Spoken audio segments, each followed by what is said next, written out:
So basically the onions, the tomato and the garlic have been cooking in the pan for about 5 minutes to make sure that it becomes nice and cooked and translucent and all the juices come out.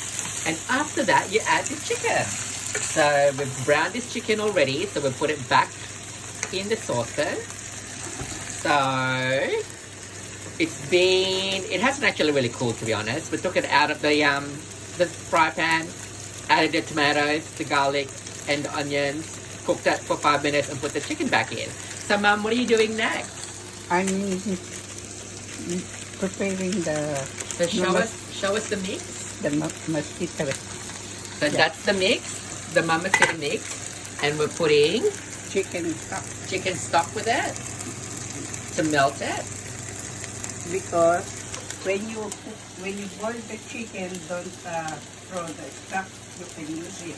Okay, so we boiled the chicken previously as well, and we didn't throw away, obviously, the water. So that's what we used as well to melt show me the packet again, Mom.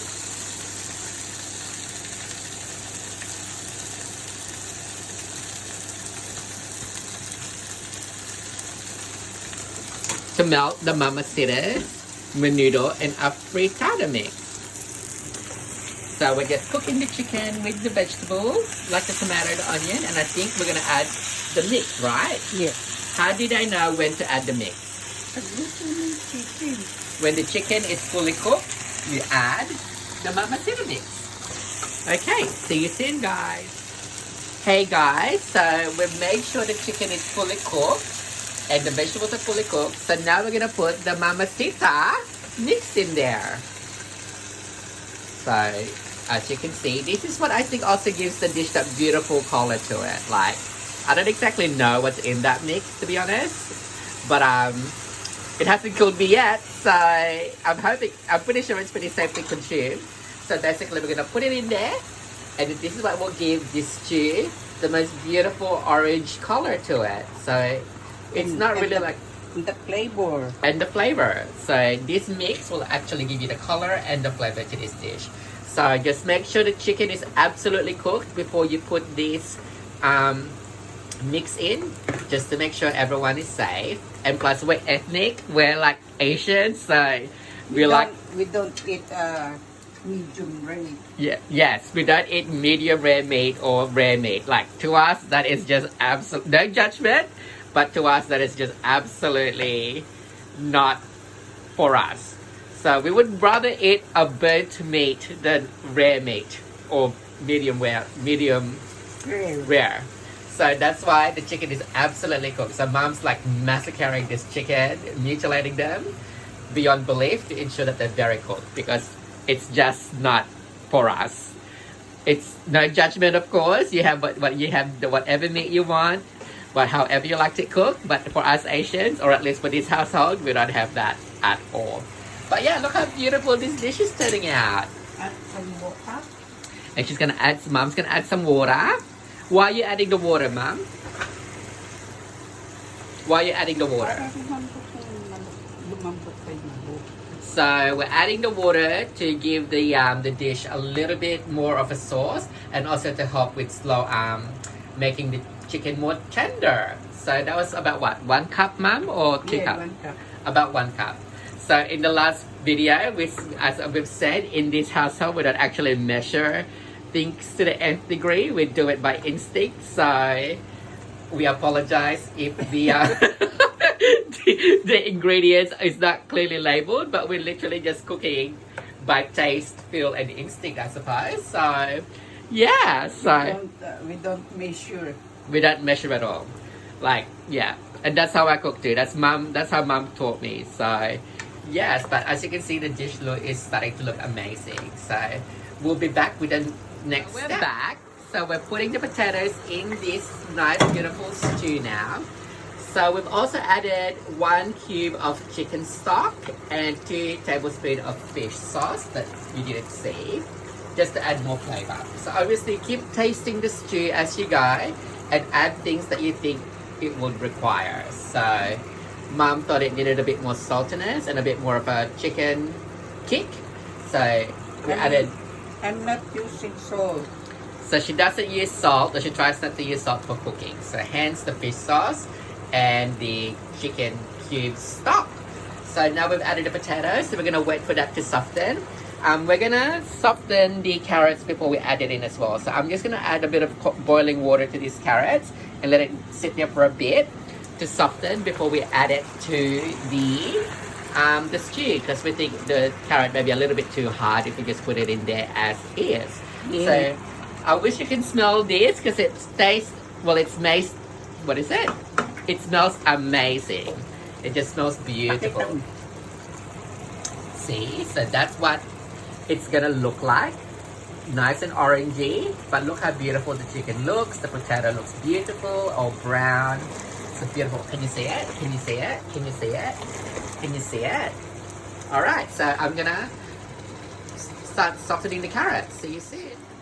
Hi guys, so we've just added the capsicums and we've softened the carrots by putting boiling water in it and then microwaving it for 2 minutes, and we've added it into the casserole dish or pot. So basically that's it. Are we gonna put tomato paste on it, in it? No more. No. So Mum tasted the sauce and she believes that you don't need to put tomato paste. It's up to you. It's optional. Okay, so the tomato paste is optional, but I think you think it's gonna make it sour, right? Yeah. Yeah, so she tasted it and she thinks it's just right. And to add more tomato paste into it would just make it a little bit more too sour for the dish. But it's an optional thing to do, so taste the dish and see if it requires more tomato kick or you want something a little bit more sour into it. But it's, for us, it's just the perfect level of saltiness and sourness and sweetness. Because I also taste it. Yes, because Mom also tasted it. So Ikaw rin. and I tasted it as well. So yeah, you can taste all the things in there, like the soy sauce, the mamacita mix, the tomato, the onions, everything. I wish you could smell this, you guys, and I wish you could taste it, but it's divine. So because I'm only 95% vegetarian, I'll probably have some of these vegetables because it brings back some childhood beautiful memories about how beautiful this dish is. And we will actually serve it with rice. So how long did it take to cook, Mum? From start to finish, do you think? 30 minutes. About 30 minutes. No. Yes. It will take you about 30 minutes from prepping to browning to cooking. Obviously, with the marinating of the chicken, you can do that a couple hours before or the night before. But from start to finish, roughly it takes about 30 minutes, and you will serve it with rice. Are we gonna let it simmer? Are we gonna let it simmer for 10 minutes? Yeah. Yes. So we're gonna just keep stirring to make sure the vegetables are thoroughly cooked, as well as the chicken, and we're gonna let it sit and simmer for 10 minutes. Especially the carrot, because carrot is hard. Okay, cool. So we'll come back to you, hopefully with a taste test. See you soon. But this is what chicken afritada looks like, a traditional Filipino dish. Okay, see you soon, Mom. Pinoy pala yan. Nephew. Ang ganda naman ang pangalan. Nephew. Hi guys. So basically, the chicken afritada is now cooked. Can you see it? Can you see it? Can you see it? Can you see it? And so we're just sitting here because we're allowed to sit in front of the stove, but we're not allowed to sing. Otherwise, we'll never get married. So we're just letting it simmer on low heat until the rice is ready, and we're gonna cook eat it because it's cooked now, and we're gonna actually eat and taste it. But it already smells amazing, and yeah. Obviously, I tasted it before, but we're gonna have the final testing, and we're gonna give some to our neighbors to say thank you for giving us the beautiful potatoes. But here is the final product. Can you see it? Can you see it? It's yummy. Hey guys, so here we are, final tasting or tasting. Mom, hold up your. So Dina. her dinner. This is our dinner. So we've cooked some rice and put the chicken afritada on it. So obviously chicken afritada means chicken stew in Filipino. Without So chicken. mom's got the one with chicken, and obviously because I'm only 95% vegetarian, I have mine with just the vegetables on it. So we're gonna taste it to see how it measures up. Okay, I'm gonna get some stuff ready. I'm gonna have the carrots. Okay, you ready? Yes. Ready? Mmm.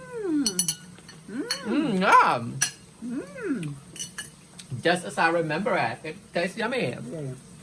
So I hope you enjoyed this episode of Asian Boy and Mom Cooks Meals. If you like the recipe or even you like just the episode, click like and subscribe. And comment below if you've tried this recipe and if you liked it. So we didn't add the peas. We thought it had enough vegetables. So yeah. Bye. See you guys. We have a disaster in the kitchen. Bye. Hi guys. So that dinner was so good. I had to immediately lie down just to recover from eating that meal. All those childhood amazing memories came back with that meal. Just a disclaimer, obviously with traditional food, everyone's got their way of cooking things. So if how we've made this dish to all the Filipinos out there, how we've made this dish is how we make it as a household. Obviously, you make it how you want to make it with whatever ingredients you want to make it. That's to you. Anyway, we did the recipe. So what we made is just how we made it. As my mom said, we just gave you the recipe of how we make it. So please don't be offended if we added some ingredients or cooked it in a certain way that doesn't agree to the other Filipinos that make this dish. Sabi mo, Ma'am, forgot the And obviously, like I said before, we forgot to put the peas in there. But I think we decided not to do it anyway as well because we were just, while we were cooking it, we just thought that there was enough vegetables in it. So we may have forgotten, but I think it was just, oh, there's enough vegetables. So obviously, if you want to add peas in there, do so. It's up to you. It's up to you. So anything that we cook on this channel is how we cook it as a family. And you would do it in your own way. So yeah, so I hope you enjoyed the chicken afritada recipe and hope you are looking forward for some more. See you soon, guys. Bye.